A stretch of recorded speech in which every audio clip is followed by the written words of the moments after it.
Your word is a lamp unto our feet and a light to our path. You said in your word, God, your word I have hidden in my heart so that I might not sin against you.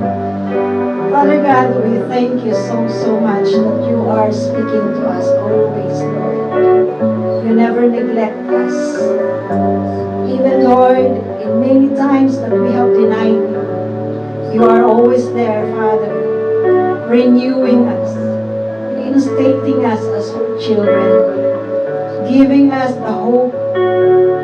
And truly, Lord, you are so faithful to us, oh God. Thank you for that love, the never-ending love that you are giving us, Father God. We pray, Lord, that we will continue to stay in that love, Lord God.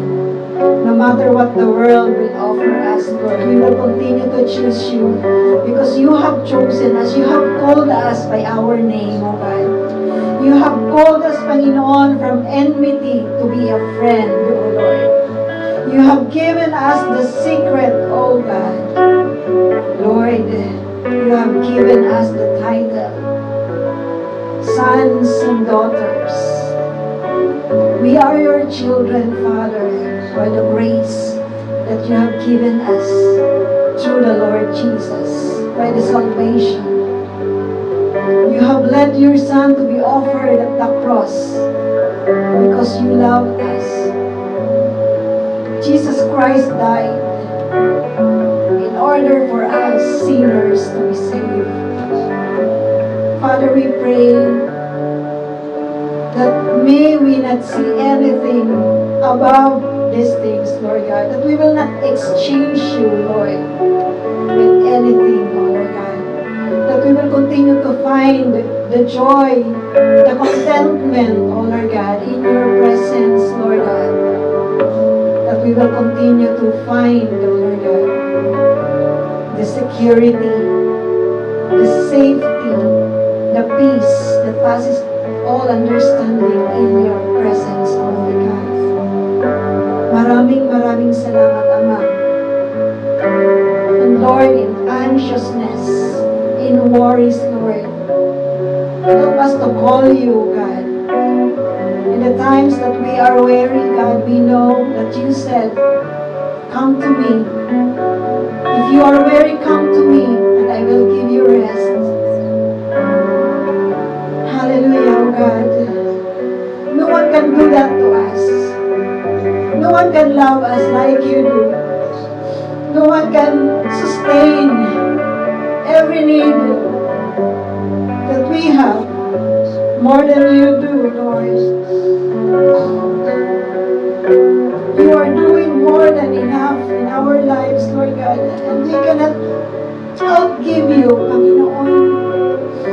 But then, Lord, sa kabila ng aming pong mga pagkukulang, O God, you inhabit our praises.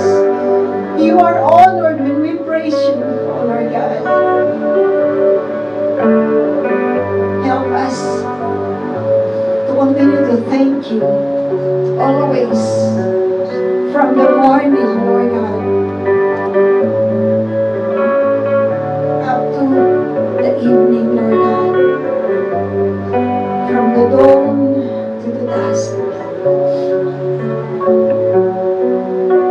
Father, whatever things, oh Lord God, that any one of us need, Lord, we pray na kayo, Panginoon, ang tunay na mag-supply nito, oh God.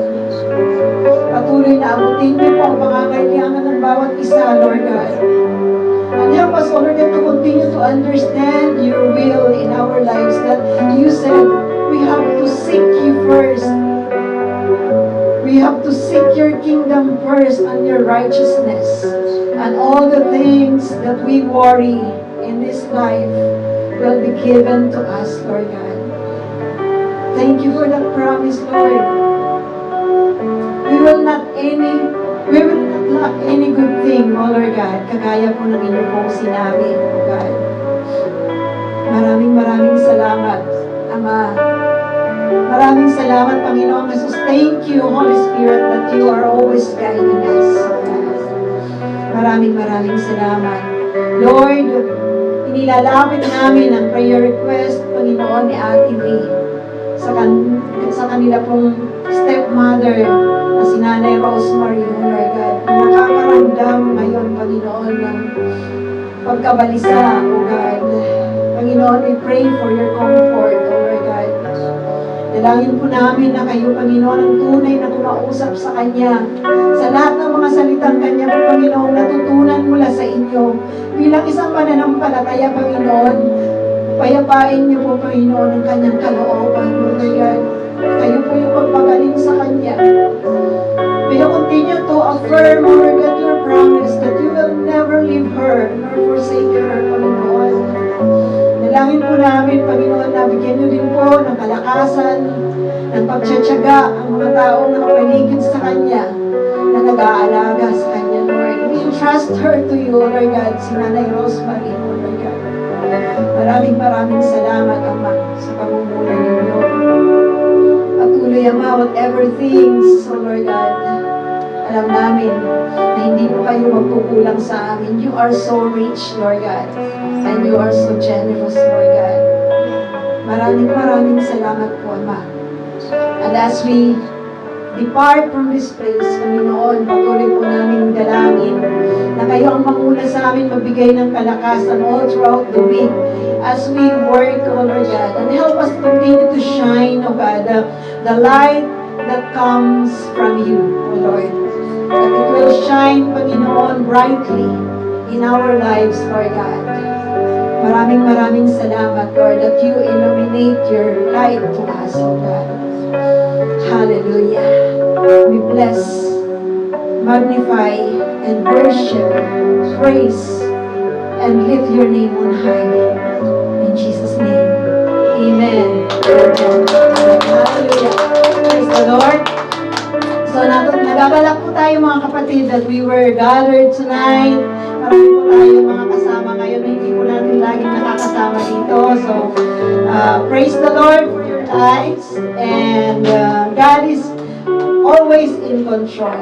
He's still in control of everything. Amen? God is the same yesterday, today, and forever. Amen. Itaas po natin ang ating mga kamay sa ating Diyos. The Lord bless you and keep you.